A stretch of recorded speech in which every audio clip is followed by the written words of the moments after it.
ښکلا او رنګینه یو یې مثال جوړوو وچو دښتو ته د شنو فصلونو شال جوړوو د ښایست د رڼاګانو یې مشال جوړوو خپل هېواد د پرمختللې نړۍ سیال جوړوو. د کورنیو چارو وزارت امنیتي چارو مرستیال الحاج مولوي عبدالله مختار تېره ورځ د پکتیا ولایت په جاني خیل ولسوالۍ کې د ولسوالۍ او امنیه قمندانۍ لپاره په دریو پوړونو کې د اداري تعمیر بنسټ ډبره کېښوده.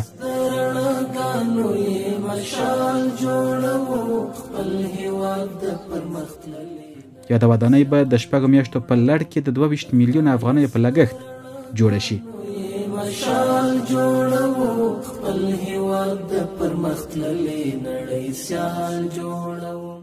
د کورنیو چارو وزارت د تامیناتو د معاینت تر شتر لاندې د تعمیراتو د عمومي ریاست په ابتکار باندې نن د پکتیا ولایت د جانخیلو د ولسوالۍ د تعمیر افتتاح کو د بنسټ ډبرې ږدو او دغه تعمیر امید لرم چې په 4 میاشتو کې تکمیل شي.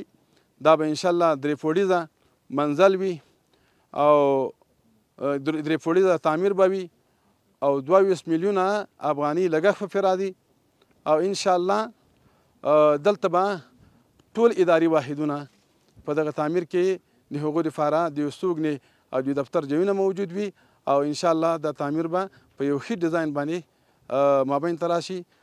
د تعمیر کې تقریبا 150 اتاقه دي اداري اتاقونه د ولسوال صاحب د معاون صاحب د حج او اوقافو دپاره د امر بالمعروف دپاره د علماو شورا دپاره د ښاروالۍ دپاره همداشان د زراعت مدیریت دپاره د استخباراتو مدیریت دپاره تقریبا 150 اتاقه دي پکې ټول اداري اتاقونه.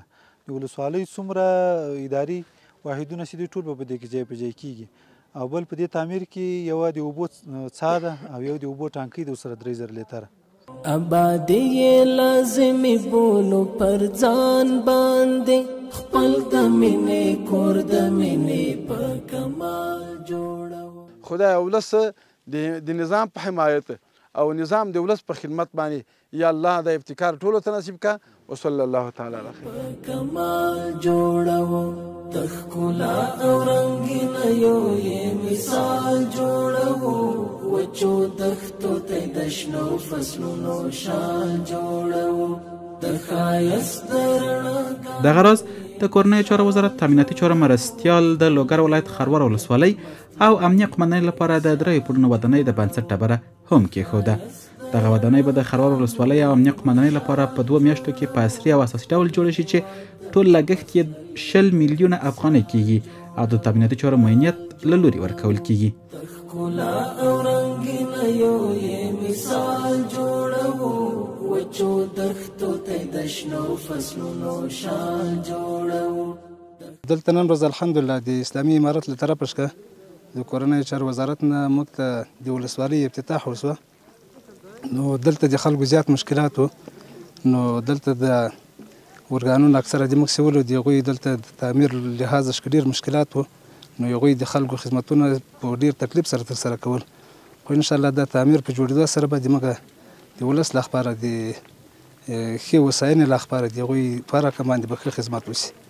او دلته تقریبا دغه تعمیر چې جوړېږي د دې په 19 متره دا سور لري، 15 متره دا اوږدوالی لري، 3 چته کې دا جوړېږي او په دې باندې تقریبا 20 میلیونه 50,000 څو روپۍ پرې راغلي دې باندې مصرف باندې.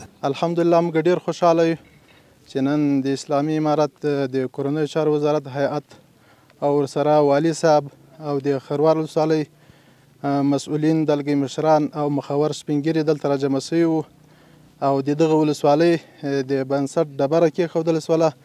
الحمدلله دا ټول ولس او دا مجاهدین دا په دې باندې ډېر خوشحاله دي ځکه دلته مخکې تعمیر نه موجود او خلک او مراجعین ډېر له ستونزو سره مخ وو.